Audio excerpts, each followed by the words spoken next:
નમસ્કાર દર્શક મિત્રો, હોટલાઇન ન્યૂઝમાં આપનું સ્વાગત છે. અમારી હોટલાઇન ન્યૂઝને ચેનલને સબસ્ક્રાઈબ કરો, શેર કરો અને લાઈક કરો. આપના સાથ અને સહકારની અપેક્ષા સાથે આજે આપણે સુરત શહેરના હીરા ઉદ્યોગ વિશેની વાત કરવાની છે.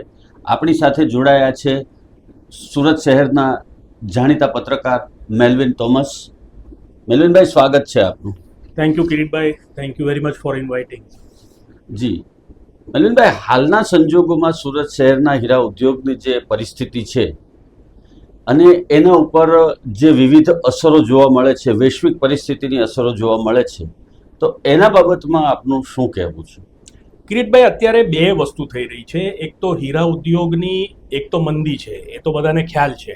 પણ આ મંદી શાના માટે છે એ પરિબળોને સમજવું બહુ જરૂરી છે કે આ મંદીના કારણો એક તો છે લેબ ગ્રોન ડાયમંડની જે રીતે પોપ્યુલારિટી વધી છે વિશ્વમાં, અને જે એના જે ભાવ પોલિશ ડાયમંડના ભાવ જે ઘટી રહ્યા છે સતત. આજે તમે જુઓ કે ગ્લોબલ જે ગેટરીનો રિસર્ચ રિપોર્ટ છે એની અંદર એ લોકોએ કીધું છે કે આપણું જે એક્સપોર્ટ જે છે તે લગભગ એક સમયે $20 બિલિયન જેટલું હતું, એ અત્યારે ઘટીને સીધું $13 બિલિયન જેવું થઈ ગયું છે. એટલે આની કંઈક ને કંઈક અસર એમ આપણે માની શકીએ કે ભાઈ એ ડાયવર્ટ થયું છે, શિફ્ટ થયું છે. પોલિશ ડાયમંડનું જે માર્કેટ છે યુએસમાં, સૌથી મોટું માર્કેટ કહેવાય છે યુએસ, તો ત્યાં લોકો અત્યારે લેબ ગ્રોન ડાયમંડ તરફ વળ્યા છે. અને આ જે ફેર છે જે 50-50%નો, તે બહુ મોટો પાર્ટ પ્લે કરી રહ્યો છે. અને આપણી સુરતની ઇન્ડસ્ટ્રી છે તે તમે જાણો છો કે નેચરલ ડાયમંડ ઇન્ડસ્ટ્રી છે, અને અહીંયા જેટલા બી ઉદ્યોગો છે, જેટલા બી કારખાનાઓ છે, લગભગ 4,000-5,000 યુનિટ્સ છે આપણા, એ બધા, અને 4 થી 5 લાખ આપણા કારીગરો છે, એ બધા નેચરલ ડાયમંડ ઇન્ડસ્ટ્રી સાથે સંકળાયેલા છે. એટલે સ્વાભાવિક છે કે આની અસર બહુ મોટા પ્રમાણમાં અત્યારે આપણે ભોગવી રહ્યા છે છેલ્લા 1-1.5 વર્ષથી. જી, છેલ્લા કેટલાક સમયમાં, એટલે 1-1.5 મહિનાની અંદર થોડો જે પતલી સાઇઝના હીરા છે એમાં થોડો ખરીદીનો ટ્રેન્ડ જોવા મળે છે, એમાં માર્કેટમાં મુવમેન્ટ જોવા મળે છે. તો એ દિવાળીના કારણે છે કે ક્રિસમસના તહેવારો આવી રહ્યા છે એના કારણે છે?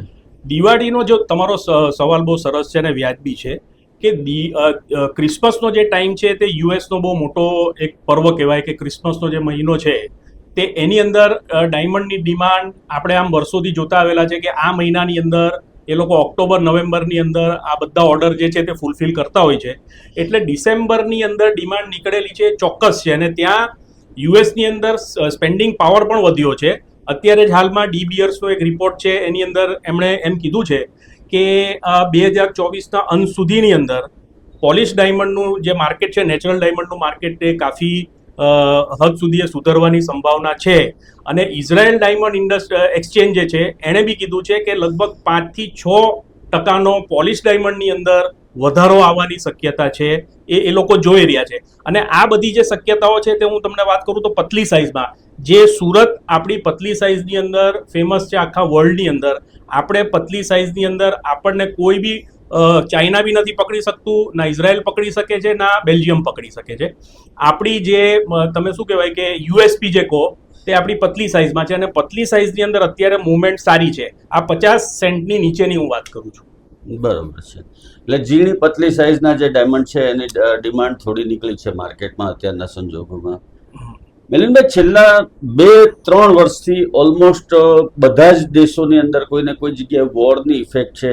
રશિયા યુક્રેન હોય, ત્યાર પછી આ 1 વર્ષથી ઇઝરાયલની જે આ મગજમારી ચાલી રહી છે, અને એમાં તો દિવસે દિવસે હવે તીવ્રતા વધતી જાય છે, યુદ્ધનો વ્યાપ વધતો જાય છે. તો આ બંને જે યુદ્ધો અત્યારે ચાલી રહ્યા છે, તો એની પણ કોઈને કોઈ જગ્યાએ ડાયમંડ ઇન્ડસ્ટ્રી ઉપર અસર છે? આની બહુ મોટી અસર છે, કારણ કે આલ્રોઝા જે છે તે રશિયાની ડાયમંડ માઇનિંગ કંપની છે, અને સ્ટેટ ડાયમંડ માઇનિંગ કંપની, એટલે ગવર્મેન્ટ ઓન કંપની છે આલ્રોઝા. અને આલ્રોઝા જે છે તે ડી બિયર્સ પછી બીજા નંબરની બહુ મોટી માઇનિંગ કંપની છે. એટલે ડી બિયર્સનું લગભગ તમે વર્ષે ગણો તો $5 બિલિયન એનું સેલ છે રફ ડાયમંડનું, અને એની સરખામણીમાં લગભગ 4 થી 4.5 બિલિયન આલ્રોઝાનું છે. એટલે તમે જુઓ તો જ્યારે આ રશિયા અને યુક્રેનનું વોર જ્યારે શરૂ થયું એના પછી જે રીતે યુએસએ સેન્કશન લગાવ્યા, બેલ્જિયમમાં સેન્કશન લાગ્યા, બરાબર છે, યુરોપે સેન્કશન લગાવ્યા, એટલે આ બધા G7 કન્ટ્રીઝ જે એ લોકોએ મળીને જે આના પર રશિયા ઉપર સેન્કશન લગાવ્યા છે એના કારણે થયું શું છે કે ડાયમંડ જે આપણો ઇમ્પોર્ટ થતો હતો તેમાં બહુ ઘટાડો થઈ ગયો છે. અત્યારે લગભગ 200-300 મિલિયનનું કદાચ ઇમ્પોર્ટ હશે, એના કરતાં બી કદાચ ઓછું હશે રશિયાથી. એનું રીઝન એ છે કે ડોલરની અંદર જે બી છે તે આપણો લેનદેન છે ડોલરની અંદર, અને આ લોકો ડોલરની અંદર કરી નથી શકતા કેમ કે અહીંયાથી લગભગ ગયા વર્ષે જ લગભગ 500 થી 700 કરોડ રૂપિયાના વ્યવહારો યુએસએ અટકાવી દીધેલા, એ તમને પણ ખ્યાલ હશે. એટલે આ વસ્તુ જે છે એ પરિણમી છે કેવી રીતે કે ભાઈ રશિયા જે છે તે સૌથી નાની ક્વોલિટીના હીરા માટે પ્રખ્યાત છે, અને એના જે હીરા છે તે આપણા સુરતની અંદર બહુ ફેમસ છે. અને એનો જે મોટો વર્ગ જે છે તે નાના લોકો છે, જે નાના લોકો ઉદ્યોગકારો છે તે હીરાની ખપત જે છે તે રશિયાની એ લોકો પૂરી કરે છે, અને મોટા જે ઉદ્યોગકારો છે તે લોકો ડીબીયર્સ પર ડિપેન્ડન્ટ રહે છે.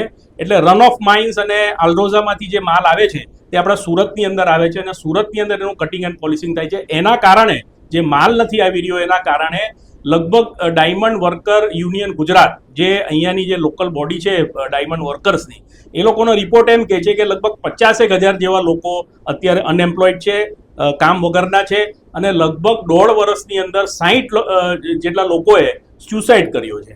એટલે આ બહુ ગંભીર પરિસ્થિતિ છે, અને આ પરિસ્થિતિના કારણે હવે શું થયું છે કે ઇઝરાયલમાં પણ અત્યારે જે વોર થયું છે, તો ઇઝરાયલ કેવું છે, ઇઝરાયલની અંદર મોટી સાઇઝનો એમ આપણને કોઈ ઇમ્પેક્ટ નથી. ડાયમંડની દ્રષ્ટિએ આપણે જોવા જઈએ તો એવો કોઈ મોટો મેજર ઇમ્પેક્ટ નથી. આપણે એ લોકો સાથે આપણે તો એ લોકોને વેચીએ છીએ. ઇઝરાયલથી અહીંયા સુરતથી ઇઝરાયલ ડાયમંડ જાય છે, લગભગ 1400-1500 કરોડ રૂપિયાનો અત્યારે વેપાર ખોરવાયો છે, પણ એનું ઇઝરાયલ સાથે એટલી ઇમ્પેક્ટ નથી. પણ જો આ વોર, ઇઝરાયલ ને ઈરાનનું વોર જો વધારે ચાલ્યું તો ઇકોનોમિકલી ઇન્ડિયાને એટલો બધો ઇમ્પેક્ટ પડશે, જેના કારણે આપણું સ્પેન્ડિંગ પાવર કદાચ ઘટી જાય. અને બીજું કે યુએસની અંદર પણ જે રીતે આની ઇમ્પેક્ટ પડશે, તો એ બધા પરિબળો જે મળાઈને આખું આપણું ઇકોનોમિક સિસ્ટમ જે છે એને ખોરવી નાખે એવી પૂરેપૂરી સંભાવના છે. બરોબર છે. એટલે વોરને કારણે કશે ને કશે ડાયમંડ ઇન્ડસ્ટ્રીને થોડી ઘણી તો ઇફેક્ટ થાય જ છે, એ વસ્તુ 100%ની છે. બરોબર. હવે ખાસ કરીને અમેરિકાની આપણે વાત કરીએ તો ત્યાંના લોકોની જે ફાઇનાન્શિયલ કન્ડિશન છે, અને ત્યાં એ લોકો રિસેશનનો સામનો કરી રહ્યા છે એવી પણ એક વાત સામે આવે છે, તો એ બાબતમાં તમારું શું કહેવું છે? યુએસની અંદર જ્યાં સુધીની વાત છે, ત્યાં યુએસની અંદર રિસેશન છે, પણ એટલું બધું જે આપણે 2008ની અંદર જોયેલું એવું રિસેશન નથી. અત્યારે પરિસ્થિતિ સારી છે, અને હમણાં ડીબીયર્સનો રિપોર્ટ છે કે યુએસની અંદર એ લોકો ક્રિસમસની અંદર સારી એવી ખરીદી કરે. ગયા વર્ષ કરતાં આ વખતે એ લોકો લગભગ 5 થી 7% જમ્પ મૂકે છે કે ભાઈ ગયા વર્ષની કમ્પેરિઝનમાં આ વખતે 5 થી 7% વધુ એ લોકો ખરીદી કરશે.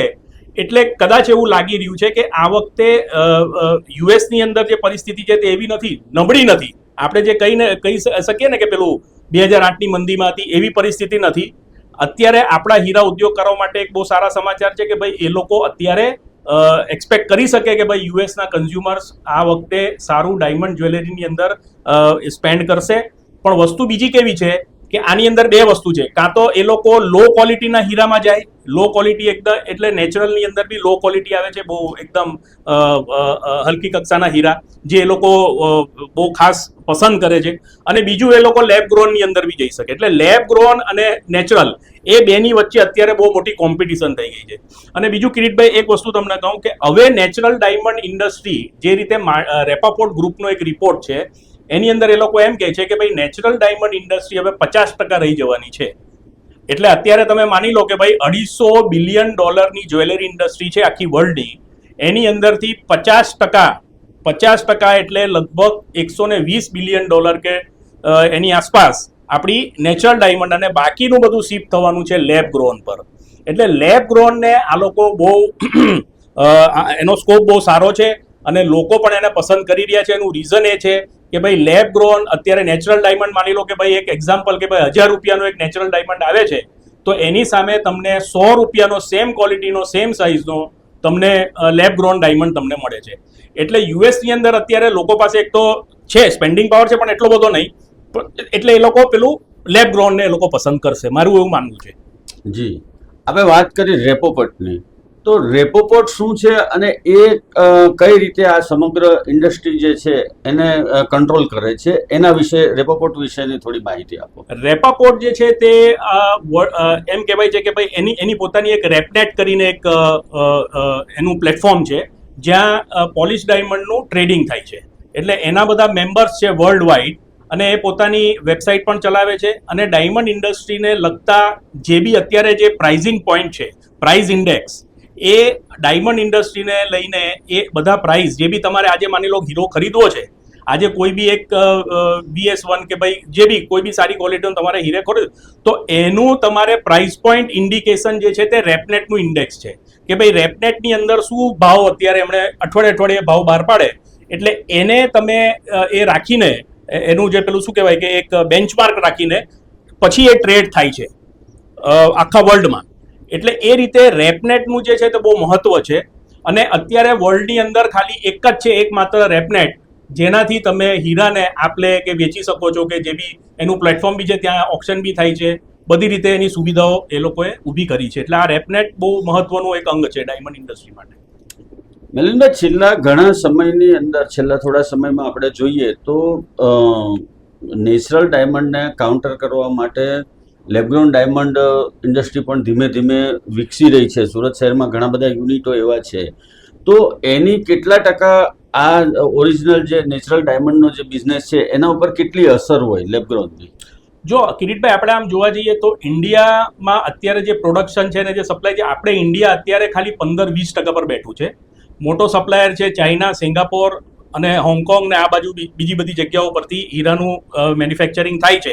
જે હું મેન્યુફેક્ચરિંગની વાત કરું છું, લેબગ્રોનનું. અને પોલિશિંગનું જે છે તે આપણે અહીંયા પોલિશ થાય છે, એનું કટિંગ એન્ડ પોલિશિંગ અહીંયા સુરતની અંદર બી થાય છે ને બીજી જગ્યા પર બી થાય છે.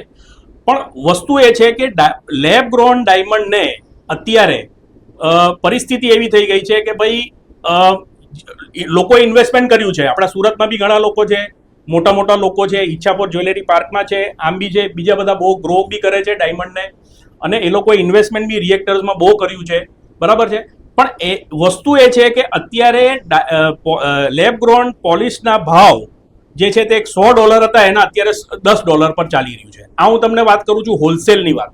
આ હોલસેલનો એનો સેલિંગ જે રેટ્સ છે એની હું તમને વાત કરું છું. અચ્છા, હવે એ રિટેલર પાસે પહોંચે, માની લો કે ભાઈ યુએસની અંદર એ રિટેલર પાસે પહોંચે છે, તો એ જ $100 જે $10 જે હીરો, જે $10 જે હીરો છે એ સીધો થઈ જાય છે તમારો 4000.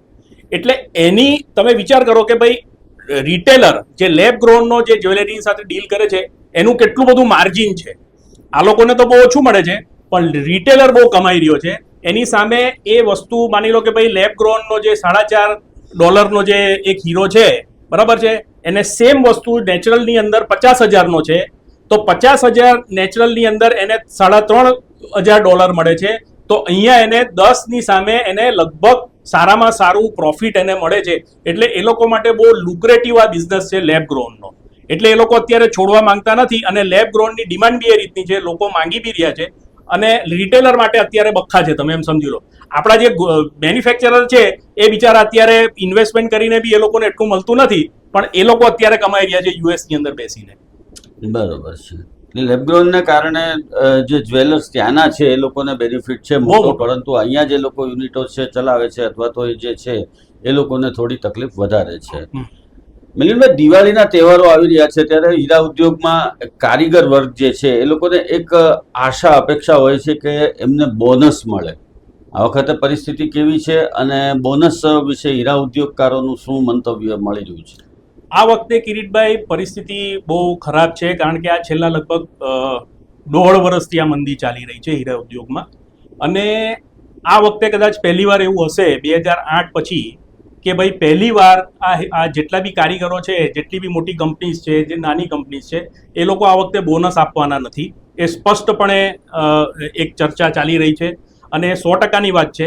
એટલે જો હીરાના કારીગરો બિચારા આ વખતે જો ખરીદી કરવા માંગતા હોય દિવાળીની, તો એ લોકોએ 4 વાર વિચારવું પડશે કે આ વખતે એ લોકોને બોનસ મળવાનું નથી. દર વખતે એવું બને છે કે ભાઈ ઓક્ટોબર આવે, નવેમ્બર આવે એટલે હીરાના કારીગરો રાહ જોઈને બેઠા હોય કે આ વખતે અમને ડબલ પગાર અમને મળશે, પણ આ વખતે એવું બનવાનું નથી. ગામ બી એ લોકો જશે તો એ લોકો પાસે પૈસા એટલા નહીં હોય કે જે ખર્ચ કરી શકે, એટલે ત્યાંની પણ ઇકોનોમીને ડેમેજ થશે. સૌરાષ્ટ્રના નાના નાના ગામડાઓ છે ત્યાં જઈને આ લોકો ખર્ચતા હોય છે પૈસા, પણ એ બાજુ બી ઇકોનોમીને આ વખતે દિવાળીની અંદર બહુ મોટો એ છે. અને મારી વાત થઈ એશિયન સ્ટારના વિપુલભાઈ શાહ સાથે, જે હમણાં 2 દિવસ પહેલા જ એમના કારખાનાની અંદર જે રીતે કર્મચારીઓએ હુલ્લડ મચાવ્યું કે ભાઈ એમણે એમ કીધું કે અમને કાઢવામાં આવ્યા છે, કે અમને નોકરીમાં અમને પગાર નથી મળતો, અમને બોનસ નથી મળવાનું. તો મારી વિપુલભાઈ શાહ સાહેબ સાથે વાત થઈ, જે GJEPCના ચેરમેન પણ છે. તો એમણે મને જણાવ્યું કે ભાઈ આ જે બી છે અમે લોકોએ જે સ્ટેપ લીધો છે તે બહુ એકદમ લીગલી સ્ટેપ લીધો છે, અને આ વખતે અમે સ્પષ્ટપણે બોનસ આપવાના નથી. દિવાળીનું કોઈ જ પ્રકારનું બોનસ મળશે નહીં, અને કારીગરોએ અપેક્ષા બી નહીં રાખવી. એની સામે એમણે એ પણ સ્પષ્ટ કર્યું કે અમે આ વખતે કોઈ પણ કારીગરોને કાઢ્યા નથી, ના કોઈને અમે લોકોએ પગાર ઘટાડ્યા છે. પણ એક જ વસ્તુ છે કે આ વખતે બોનસ નહીં મળે. એનું રીઝન બી એ છે કે ભાઈ આ વખતે ઇન્ડસ્ટ્રીની પરિસ્થિતિ સારી નથી. બરોબર છે, ઇન્ડસ્ટ્રીની પરિસ્થિતિ સારી નથી. તો મિલનભાઈ, આ વખતે દિવાળીનું વેકેશન જે હીરા ઉદ્યોગમાં રાબેતા મુજબ તો એ રીતે પડતું હોય છે કે મોટાભાગે સ્કૂલો ચાલુ થાય એની સાથે કારખાનાઓ ચાલુ થઈ જતા હોય છે, અને ધીમે ધીમે પછી તરત જ લગ્નગાળો શરૂ થઈ જતો હોય છે. એટલે ઓલમોસ્ટ ડિસેમ્બર મહિનો પૂરો થાય ત્યાં સુધીમાં બધું થાળે પડતું હોય છે હીરા ઉદ્યોગની પરિસ્થિતિ, ખાસ કરીને કારખાનાઓ શરૂ થતા હોય છે. તો આ વખતનું હીરા ઉદ્યોગનું દિવાળીનું વેકેશન કેટલું રહેશે? આ વખતેનું દિવાળીનું વેકેશન લંબાવવાની શક્યતાઓ પૂરેપૂરી છે. અને તમે જુઓ તો આ વખતે તો ઘણા નાના નાના એવા બધા કારખાનાઓ છે, 20-40 ઘંટીના કારખાનાઓ, એ લોકોએ તો ક્યારનું બંધ બી કરી દીધું છે. અને કારીગરોને માની લો કે ભાઈ અઠવાડિયાની અંદર 4 રજાઓ બી છે, 3 રજાઓ બી છે, અને કામના જે કલાકો છે તે બી એ લોકોએ ઘટાડી દીધા છે. એટલે આ વખતે એ લોકો રાહ જોઈને બેઠા છે કે ક્યારે આ દિવાળી આવે અને અમે લાંબુ વેકેશન આ વખતે ખેંચીએ. એટલે હું તમને જણાવતા મને કદાચ અતિશયોક્તિ નહીં થાય કે કદાચ ડિસેમ્બર બી ખેંચી નાખશે આ લોકો આખો. બરોબર છે. આ હતી સુરત શહેરના હીરા ઉદ્યોગની વર્તમાન પરિસ્થિતિ અને આવનારા દિવસોમાં શું પરિસ્થિતિ થશે એની વાતચીત. મેલવિનભાઈ, આપનો ખૂબ ખૂબ આભાર. Thank you. ધન્યવાદ. Thank you. આવા પ્રકારના વિડીયો તમને જોવા ગમતા હોય તો હોટલાઇન ન્યૂઝ ચેનલને લાઇક, શેર અને સબસ્ક્રાઇબ કરો.